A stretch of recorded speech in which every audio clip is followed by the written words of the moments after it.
Hello दोस्तों, कैसे हो? उम्मीद करता हूँ सब लोग ठीक होंगे, अपनी हेल्थ का ख्याल रख रहे होंगे और लॉकडाउन में अपने टाइम का सही से यूटिलाइज कर रहे होंगे। मैं दिलीप कुमार आज आपके लिए फिर से थर्मोडायनामिक्स का एक बहुत ही अच्छा लेक्चर लेके आया हूँ, जिसमें आज हम बात करने वाले हैं सेकंड लॉ ऑफ थर्मोडायनामिक्स की। अभी तक हमने 13 लेक्चर कवर किए थर्मोडायनामिक्स के। जो भी स्टूडेंट आज के सेशन में नया जुड़े हैं, उनसे मैं रिक्वेस्ट करूंगा कि पहले जाके स्टार्टिंग से प्लेलिस्ट में जाएं और 1 से देखना शुरू करें लेक्चर। बेसिक कंसेप्ट को समझना शुरू करें थर्मोडायनामिक्स के, ताकि आपको आने वाले लेक्चर में प्रॉब्लम ना हो। ठीक है, क्या समझ आ रहा है सबको? और जिन्होंने चैनल को सब्सक्राइब नहीं किया, चैनल को सब्सक्राइब कर लो, बेल आइकन को प्रेस कर लो। जो भी लोग नए जुड़े हैं उनसे मैं रिक्वेस्ट करूंगा, क्लियर है ना? और टेलीग्राम ग्रुप जिसने भी ज्वाइन नहीं किया उसको भी ज्वाइन कर लो, ताकि आपको हर एक लेक्चर के same as it is PDF आप वहां से डाउनलोड कर सको। ठीक है, क्योंकि जो भी मैं यहाँ पढ़ाता हूँ ये तुरंत वीडियो के बाद आपके पास पीडीएफ आ जाता है। उस पीडीएफ को आप डाउनलोड कर सकते हो इन फ्यूचर पर्पस के लिए, कि हमने क्या पढ़ाया था, क्या चीजें की थी। नोट्स अगर जिसको नहीं बनाने वो यहाँ से नोट्स डाउनलोड कर सकता है, कोई बहुत बड़ी बात नहीं है। ठीक है, तो हम बात करेंगे सीधा सेकंड लॉ ऑफ थर्मोडायनामिक्स की। इससे पहले हमको फर्स्ट लॉ ऑफ थर्मोडायनामिक्स आना चाहिए 100%। जिसको नहीं आता है जाके लेक्चर देखो और वहां से सीखो, क्लियर है ना? क्योंकि बिना इसके आप आगे फर्दर मूव नहीं कर पाओगे। सेकंड लॉ ऑफ थर्मोडायनामिक्स क्या होता है, इसमें क्या क्या टर्मिनोलॉजी इंपॉर्टेंट है, एग्जाम पॉइंट ऑफ व्यू के लिए हमें क्या पढ़ना चाहिए, इसके क्या स्टेटमेंट होते हैं, और यहीं से हम सीखेंगे हीट इंजन क्या होता है, रेफ्रिजरेटर क्या होता है, हीट पंप क्या होता है। सारी चीजों को हम वन बाई वन डिस्कस करने वाले हैं। तो जल्दी से जल्दी कॉपी पेन निकाल के बैठ जाओ और होते हैं शुरू मेरे गुरु। बहुत अच्छे सर, मजा आ गया। इसी तरह मेरी तरह हंसते रहो, मुस्कुराते रहो और देखते रहो मैकेनिकल ट्यूटर। और बहुत ही मजा आने वाला है आज के लेक्चर में, इसीलिए पूरे लेक्चर में एंड तक बने रहना है और इसी तरह पढ़ाई करते रहना है, अपने नोट्स बनाते रहना है। हमको बस और कुछ नहीं चाहिए सर, यही चाहिए। ठीक है, बहुत अच्छा, सुन के बहुत अच्छा लगा और बहुत ही आज अच्छा लग ही रहा है। ठीक है, बाकी सब लोगों को मजा आ ही रहा है और मजा इसी तरह से लेते रहो, लूटते रहो मजे। बहुत बढ़िया सर, फ्री में मजे मिल रहे और क्या चाहिए। देखो, सेकंड लॉ ऑफ थर्मोडायनामिक्स की बात करेंगे। सबसे पहले हम बात कर लेते हैं कि सर हमने जब फर्स्ट लॉ की बात की थी तब हम बोल रहे थे first law of thermodynamics is also known as law of conservation of energy. ठीक है, तो सेकंड लॉ ऑफ थर्मोडायनामिक्स भी कुछ दूसरे नाम से जाना जाएगा क्या? बिल्कुल जाना जाएगा। और इस लॉ को बोलते हैं कि ये जो लॉ है किसके बारे में बात करता है? Law of degradation of energy. बोलो सर ये क्या बोल दिया आपने, डिग्रेडेशन ऑफ एनर्जी? मतलब कहने का ये हुआ, पहले मैं एनर्जी को कंजर्व करने की बात कर रहा था। कंजर्व का मतलब जितनी एनर्जी है उतनी ही बनी रहेगी, ना तो कहीं से एक्स्ट्रा बढ़ रही है ना कहीं कम हो रही है। ठीक है, मतलब एनर्जी की एक फॉर्म दूसरी फॉर्म में कन्वर्ट हो सकती है, बट एनर्जी कभी भी ना तो घट सकती है ना बढ़ सकती है। ये हमने देखा था कंजर्वेशन में और फर्स्ट लॉ ऑफ थर्मोडायनामिक्स में, चाहे वो प्रोसेस के लिए हो चाहे साइकिल के लिए हो। क्लियर है? अब सेकंड लॉ ऑफ थर्मोडायनामिक्स बात करता है law of degradation of energy. मतलब अगर मैं एनर्जी का कन्वर्जन करता हूं, समझना चीजों को, अगर मैं एनर्जी कन्वर्जन करता हूं तो इसका मतलब यहां से क्वालिटी ऑफ एनर्जी क्या होगी? डिग्रेड होगी, मींस कम हो जाएगी। क्लियर है ना? अगर मैं एक फॉर्म ऑफ एनर्जी को दूसरी फॉर्म ऑफ एनर्जी में कन्वर्ट कर रहा हूं, मींस हम बात करेंगे यहां लो ग्रेड एनर्जी और हाई ग्रेड एनर्जी की। क्या होगा कि अगर जब मैं लो ग्रेड एनर्जी से हाई ग्रेड एनर्जी की तरफ कन्वर्जन करूंगा, तब हमारा कुछ ना कुछ क्वालिटी ऑफ एनर्जी क्या हो जाएगा? डिग्रेड हो जाएगा। मतलब हमको high grade of energy completely नहीं मिल पाएगी जितना लो ग्रेड ऑफ एनर्जी थी, मींस हमको कुछ कम हिस्सा मिलेगा। समझ आ रही ना? और इसी को हम डील करने वाले हैं इसमें। इसीलिए बोलते हैं कि एनर्जी की क्वालिटी क्या होगी? डिग्रेड होगी according to the second law of thermodynamics. Clear है ना? कोई पूछता है तो बता दोगे? बिल्कुल बता देंगे। दूसरा दूसरा हम बात करने वाले हैं यहां पर कि conversion of heat into work की बात करेगा। ये क्या बात करेगा? Conversion of heat into work. तो सेकंड लॉ बात करेगा conversion of heat into work and vice versa. मतलब कहने का वर्क को हीट में कन्वर्ट करेंगे और हीट को वर्क में कन्वर्ट करेंगे। बोलो सर आप हीट और वर्क की बात क्यों करते हो बार बार, हमको नहीं हजम हो रही बात। बहुत अच्छे, बहुत शानदार कंसेप्ट। देखो, क्या ये सब्जेक्ट का नाम क्या है? थर्मोडायनामिक्स।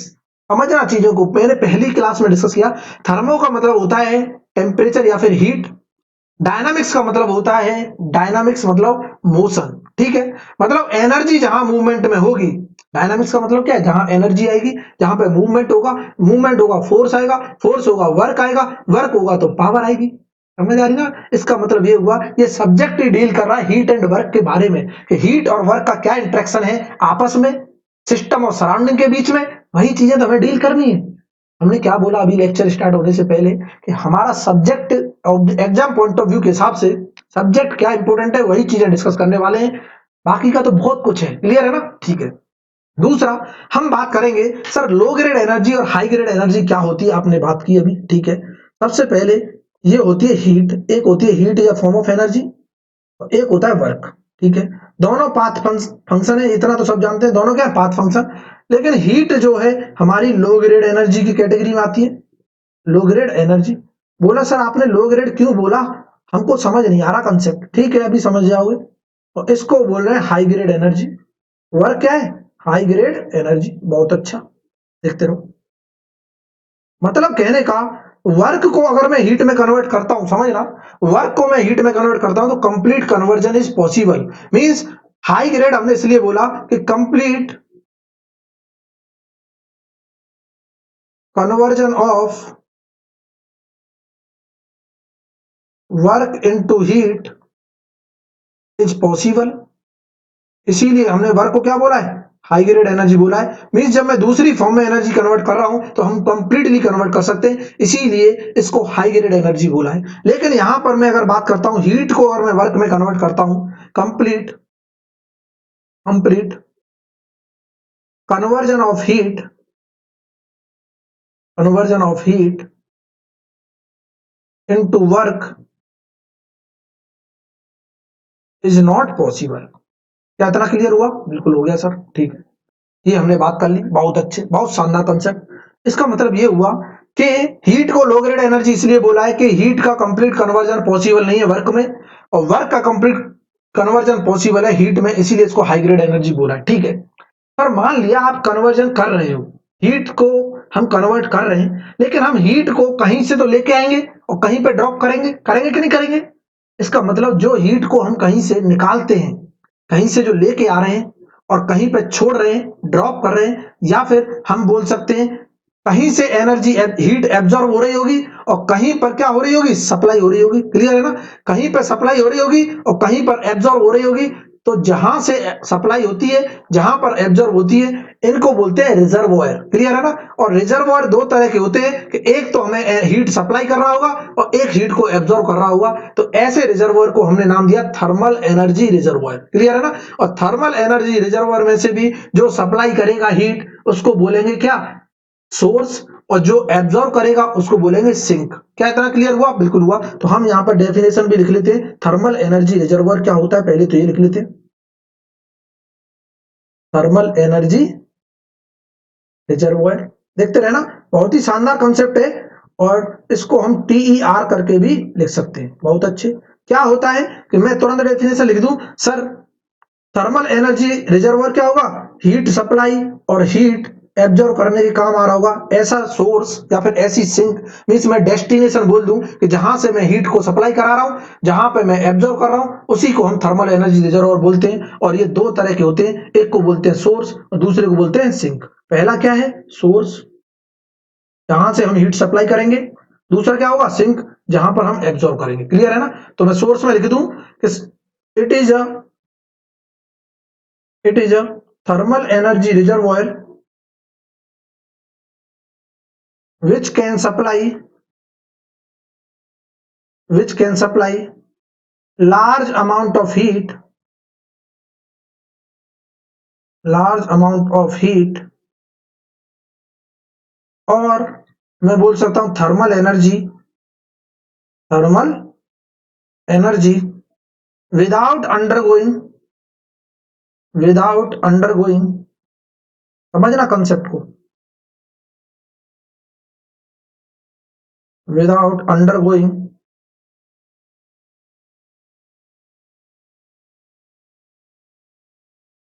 Any temperature change. मतलब जहां से भी हम सप्लाई कर रहे हैं वहां का टेम्परेचर चेंज नहीं हो रहा होगा, और हम लार्ज अमाउंट ऑफ हीट क्या कर सकते हैं, वहां से निकाल सकते हैं। मींस हम सोर्स से लार्ज अमाउंट ऑफ हीट ले सकते हैं, इवन सोर्स का कोई टेम्परेचर भी चेंज नहीं हो रहा होगा। बहुत अच्छे। दूसरा हम बात कर रहे थे सिंक की। दूसरा थर्मल एनर्जी रिजर्वर क्या है, सिंक होता है। सिंक, बहुत अच्छे। हम इसको भी बोल सकते हैं it is a thermal energy reservoir which can absorb large amount of heat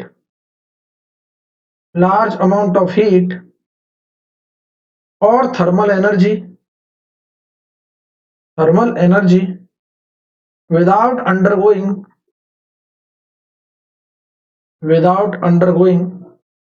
any temperature change,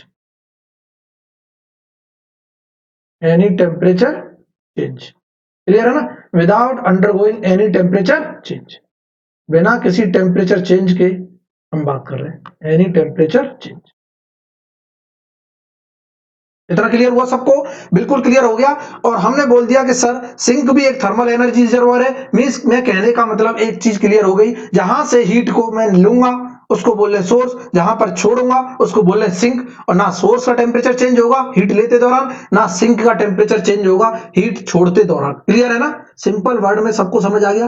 अब हमने ऐसा क्यों किया, क्योंकि यहां से सेकंड लॉ ऑफ थर्मोडायनेमिक्स के दो स्टेटमेंट हैं, उन दोनों स्टेटमेंट को हमें समझना है। और दोनों statement second law of thermodynamics से क्या बोलते हैं वो बात करने वाले। क्लियर है ना। नेक्स्ट देखो statement of second law of thermodynamics. हम बात कर रहे हैं दो स्टेटमेंट की, statements of second law of thermodynamics. Clear है। पहला स्टेटमेंट है उसे बोलते हैं केल्विन प्लैंक स्टेटमेंट। कौन सा है, केल्विन प्लैंक स्टेटमेंट। अभी देखते रहना। पहला जो स्टेटमेंट है उसको बोलते हैं हम Kelvin Planck statement.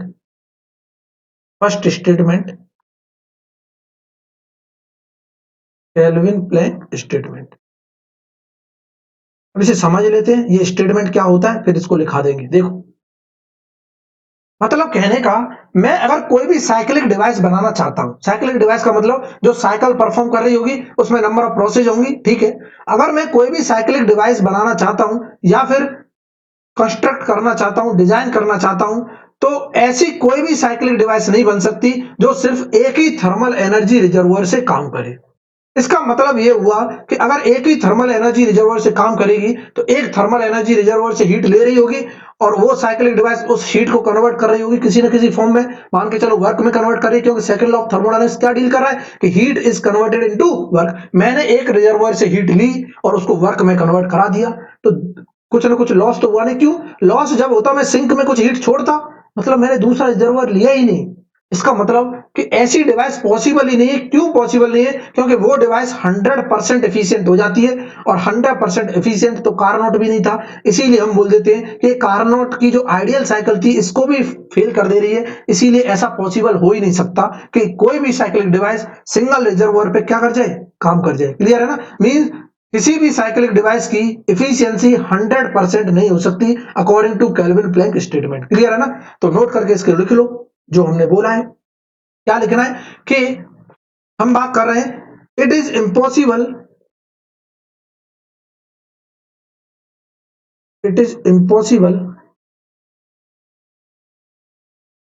To develop a cyclic device which produces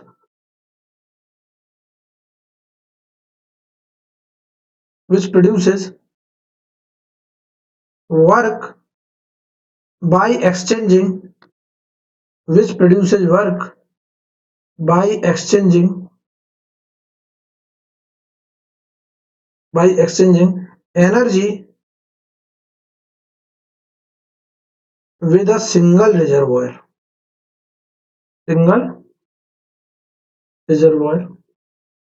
Such a device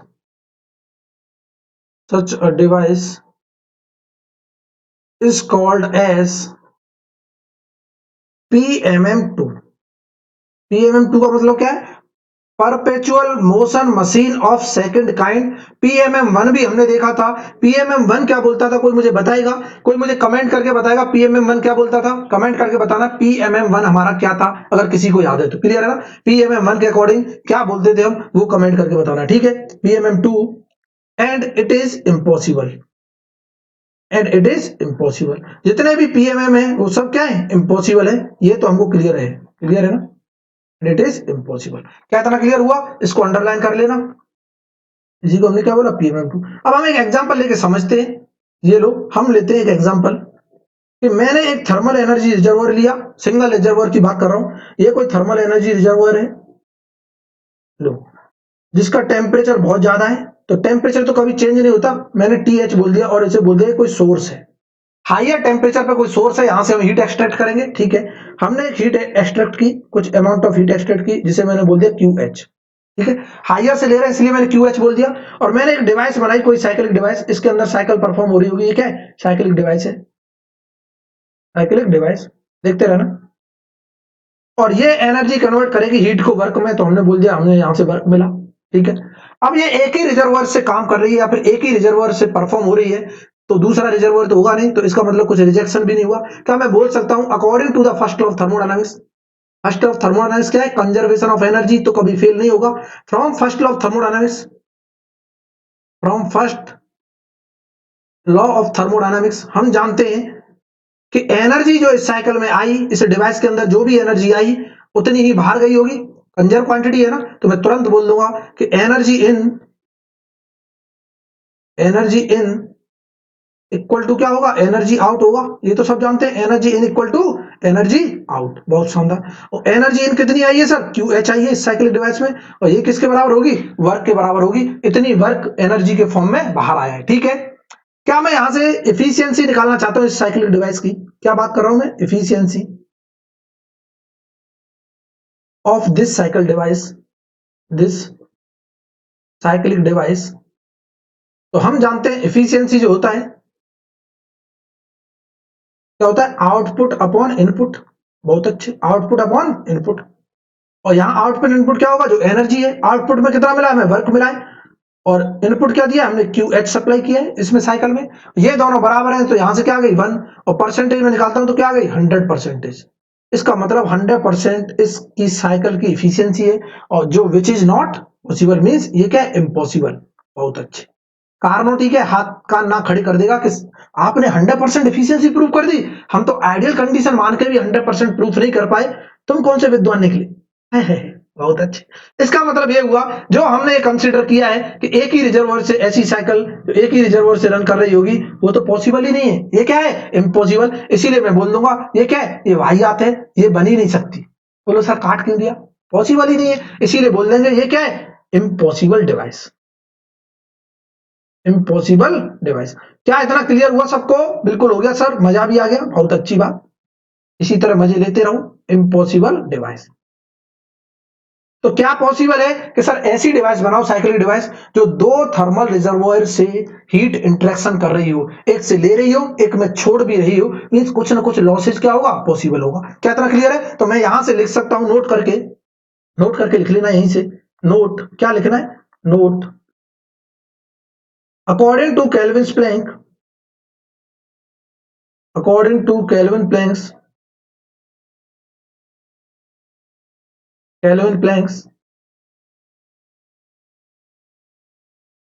statement of second law of thermodynamics, no heat engine, और इसको हम हीट इंजन बोलते हैं, क्यों अभी मैं बोल दूंगा। ये साइक्लिक डिवाइस क्या है, कोई हीट इंजन बनाया हमने, और हीट इंजन वो होता है जो हीट को वर्क में कन्वर्ट करता है, क्लियर है ना। According to Kelvin Planck's statement of second law of thermodynamics, no heat engine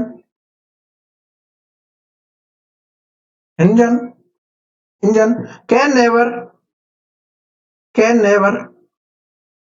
be 100% efficient, can never be 100% efficient। इतना क्लियर हुआ सबको, फर्स्ट स्टेटमेंट क्लियर हुआ, बिल्कुल हुआ। सेकंड स्टेटमेंट की बात करते हैं, इधर आ जाओ। सेकंड स्टेटमेंट क्या है, सेकंड स्टेटमेंट है उसे बोलते हैं Clausius statement, Clausius statement of second law statement, clear है ना। क्लॉसियस स्टेटमेंट क्या बोलता है वो भी देख लेते हैं एक बार। लो इधर देखो कि अभी हमने देखा कि कोई भी हीट इंजन 100% एफिशिएंट नहीं हो सकता। तो हीट इंजन क्या हो सकता है, लेस देन एफिशिएंट होगा। हीट इंजन बना के देख लेते हैं, लो बना के देख लेते हैं। इसको थोड़ी देर के लिए क्या है, मिटा रहे हैं। इसको थोड़ी देर के लिए क्या कर रहे हैं, मिटा रहे हैं। लो हीट इंजन बना लेते हैं। अब मैं हीट इंजन की बात कर रहा हूं कि यहां पर हीट इंजन जिक्र हुआ ना अभी लास्ट स्लाइड में। तो हीट इंजन कौन सा पॉसिबल होगा वो देख लेते हैं। लो हमने बात की कि एक रिजर्वर होगा जो सोर्स होगा, ठीक है, हायर टेम्परेचर पे रिजर्वर होगा जिसे हम सोर्स बोल रहे हैं, बहुत अच्छी बात। और यहां से कुछ हीट लेगा, बिल्कुल लेगा QH। और हमने हीट इंजन बना दिया।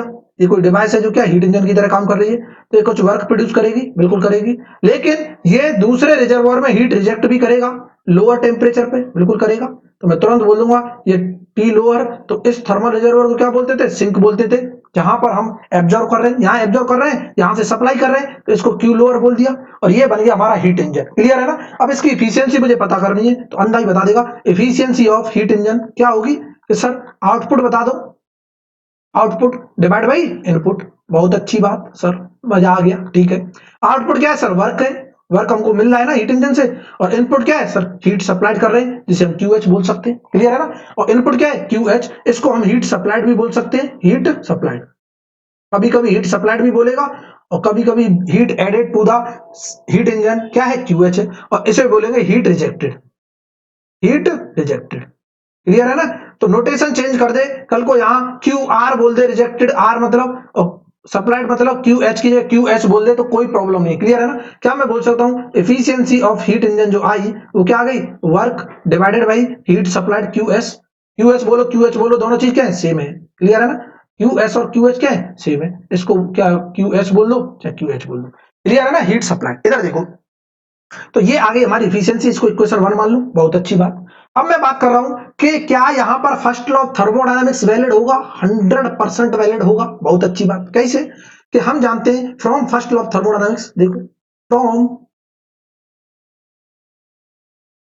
फर्स्ट लॉ ऑफ थर्मोडायनामिक्स, वाह, क्या होता है कि एनर्जी जो इनपुट है वो क्या होगा, एनर्जी आउटपुट के बराबर होगा। क्या एनर्जी इनपुट QH है, बिल्कुल है। जो एनर्जी इनपुट क्या देख रहे हैं, हीट इंजन में जो एनर्जी इन हो रही है वो QH है। आउट क्या हो रही है सर, W और QL। तो क्या मैं लिख सकता हूं from first of thermodynamics, QH जो होगा इनपुट हुआ, और आउटपुट क्या है QL प्लस W, बहुत अच्छी बात। और यहां से हम लिख सकते हैं जो W निकल के आया वो क्या होगा, QH माइनस के QL। और QH को मैं QS भी लिख सकता हूं, QL को QR भी लिख सकता हूं। मैं तुरंत बोल दूंगा W equal to Q supplied लिखो चाहे Q रिजेक्टेड लिखो, क्लियर है ना। और ये आ गया हमारा वर्क, बहुत ही अच्छी बात, देखते रहे ना, मजा आ रहा है।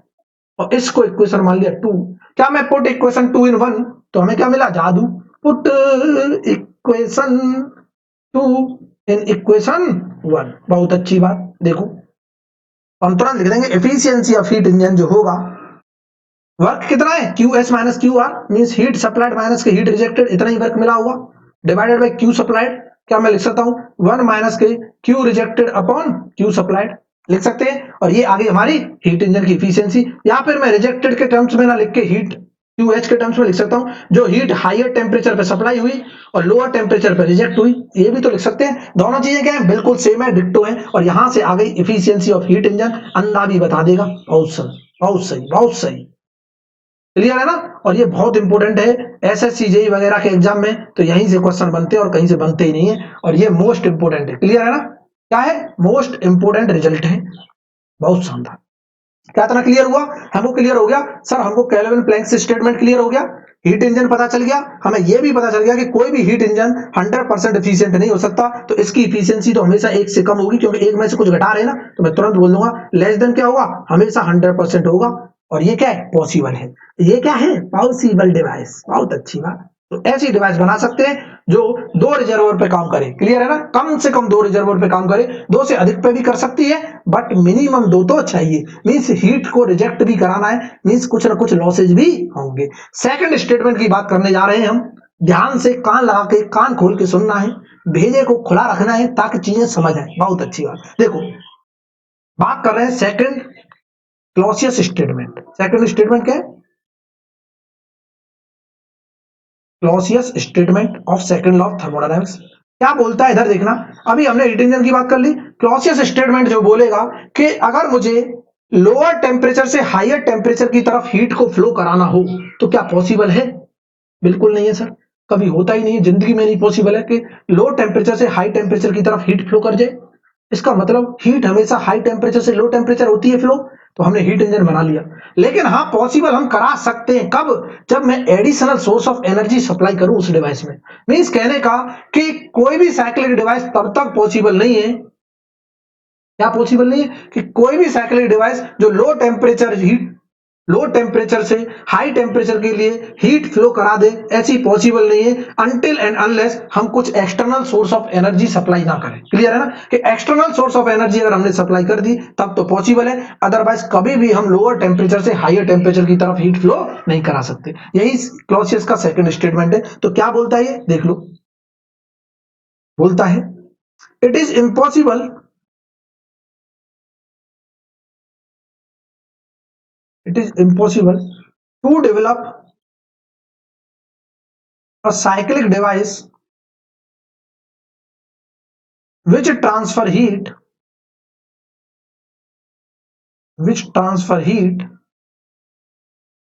from lower temperature to higher temperature, from a lower temperature to higher temperature without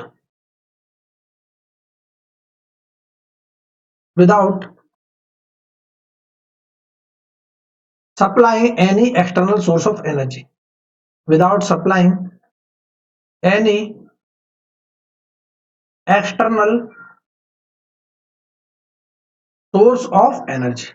मतलब हम एक्सटर्नल सोर्स ऑफ एनर्जी या तो वर्क इनपुट देंगे, पावर इनपुट देंगे, कुछ ना कुछ फॉर्म ऑफ एनर्जी सप्लाई करेंगे, तब तो इतना पॉसिबल है। और इसी के बेसिस पे हमने दो डिवाइसेस बनाई, एक को बोला गया हीट पंप और एक को बोला गया रेफ्रिजरेटर। क्यों? क्योंकि रेफ्रिजरेटर का काम क्या है, लोअर टेम्परेचर से हायर टेम्परेचर के लिए हीट को क्या करता है, रिजेक्ट करता है। जैसे देखा होगा सबके घरों में रेफ्रिजरेटर होंगे, तो रेफ्रिजरेटर के अंदर हाथ डाल के देखना, बहुत ठंडा होता है, मींस लोअर टेम्परेचर है, वो वहां से हीट को निकालेगा और सराउंडिंग में फेंकेगा, सराउंडिंग हायर टेम्परेचर पे होता है। क्लियर है ना?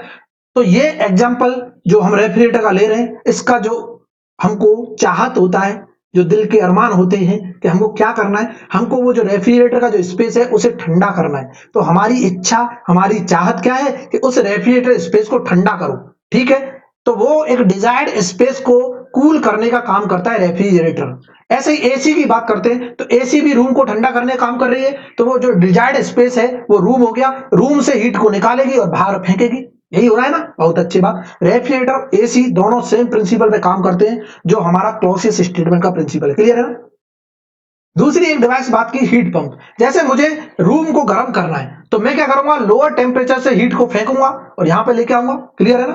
कि जैसे देखा होगा ठंडियों में अंदर घर मकान ठंडे करने होते हैं, अंदर मकान गर्म करने होते हैं, ठंडियों में मकानों को क्या करना होता है, गर्म करना होता है। तो वो क्या करते हैं, हीट पंप लगा देते हैं, तो वो बाहर से लोअर टेम्परेचर से जो हीट होती है उसको अंदर और फेंकते रहते हैं। क्लियर है? तो अंदर का माहौल क्या हो जाता है, गर्म हो जाता है। बहुत अच्छी बात। और यहाँ का भी माहौल क्या हो रहा है, गर्म हो रहा है क्लास का। इसी तरह पढ़ते रहो, दिमाग ना फट जाए। ओ माय गॉड, इधर देखते रहो कि सर हम बात करने वाले हैं कि लोअर टेम्परेचर से higher temperature without source of energy हम नहीं सप्लाई कर सकते, बिल्कुल नहीं कर सकते। तो यहां से दो डिवाइस निकल के आई, क्या?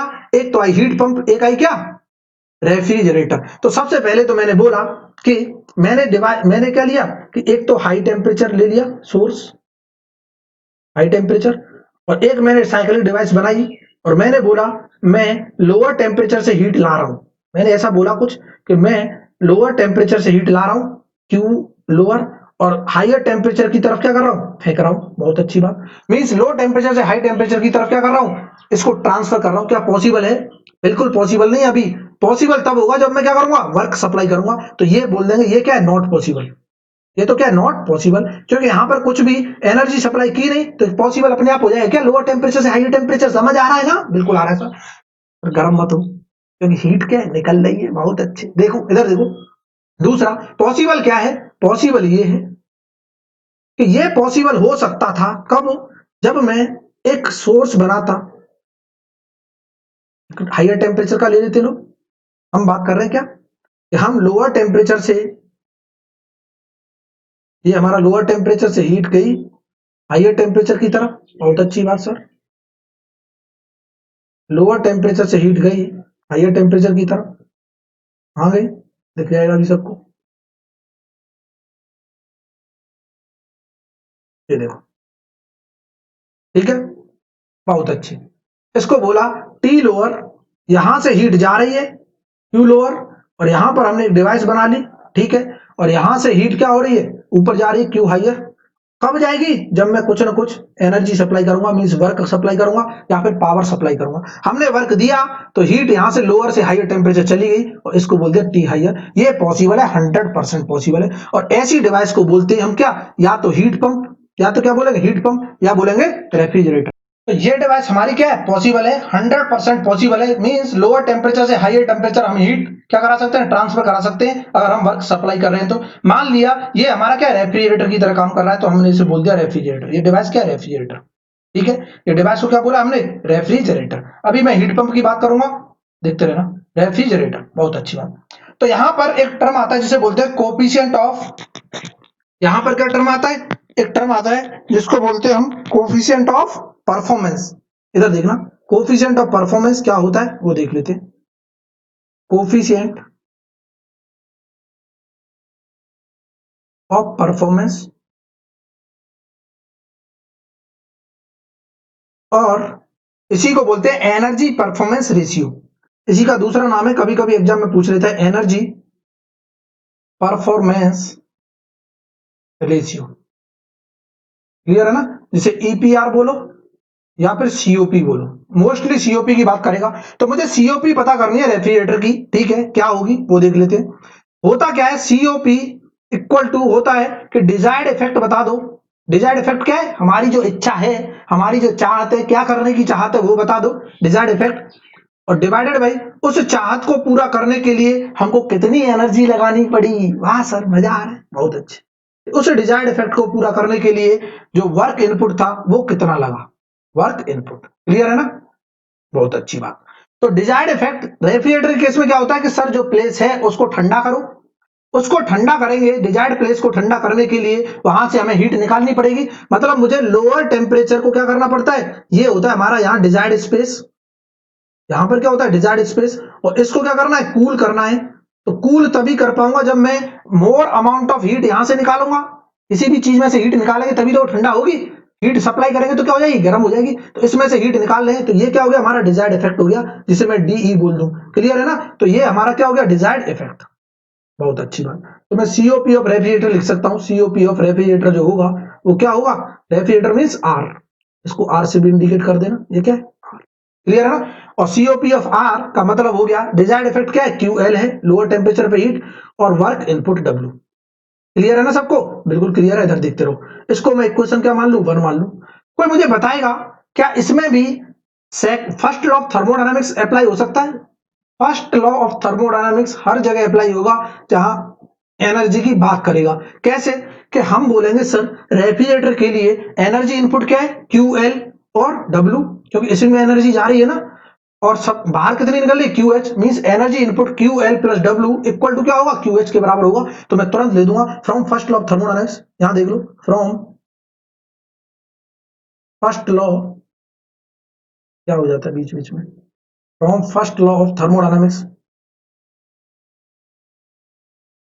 क्या होता है, हम जानते हैं सर, जो क्यू एल होगा प्लस डब्ल्यू जो होगा वो किसके बराबर होगा, क्यू एच के बराबर होगा। और यहां से हम लिख सकते हैं जो वर्क होगा, वर्क इनपुट, वो क्या होगा, क्यू हायर माइनस के क्यू लोअर होगा, इक्वेशन 2। और इसको यहां पुट किया तो हम तुरंत लिख देंगे, यहां से जो सीओपी निकल के आई रेफ्रिजरेटर की, वर्क की वैल्यू यहां पुट कर दो, तो मैं लिख सकता हूं Q lower upon Q higher minus Q lower, क्योंकि ये इक्वेशन 2 हमने इक्वेशन 1 में पुट की, तो ये आ गया सीओपी। क्या इतना क्लियर हुआ सबको, बिल्कुल हो गया सर। और ये हमारी सीओपी ऑफ रेफ्रिजरेटर। क्या मजा आया, बिल्कुल मजा आया। अब मैं बात करने वाला हूं हीट पंप की। सेम प्रिंसिपल पे काम करने वाली डिवाइस है, लेकिन उसका डिजायर्ड इफेक्ट चेंज हो जाएगा। डिजायर्ड इफेक्ट क्या होगा कि वो हीटिंग करने का काम आ रहा होगा किसी भी डिजायर्ड स्पेस को। हीटिंग किसको करेंगे, हायर टेम्परेचर पे हीट फेंक रहा होगा, मींस यहां पर हीट फेंकेगा तो ये डिजायर्ड स्पेस हो जाएगा, और जो भी यहां पर हीट सप्लाई हो रही होगी उसको बोलेंगे डिजायर्ड इफेक्ट। क्लियर है ना, किसके लिए, हीट पंप के लिए। देखो कैसे बात कर रहे हैं हम, नेक्स्ट स्लाइड में बात करने वाले हैं हीट पंप की। ये रहा हमारा हीट पंप, ये क्या है? हीट पंप की बात कर रहे हैं, हीट पंप।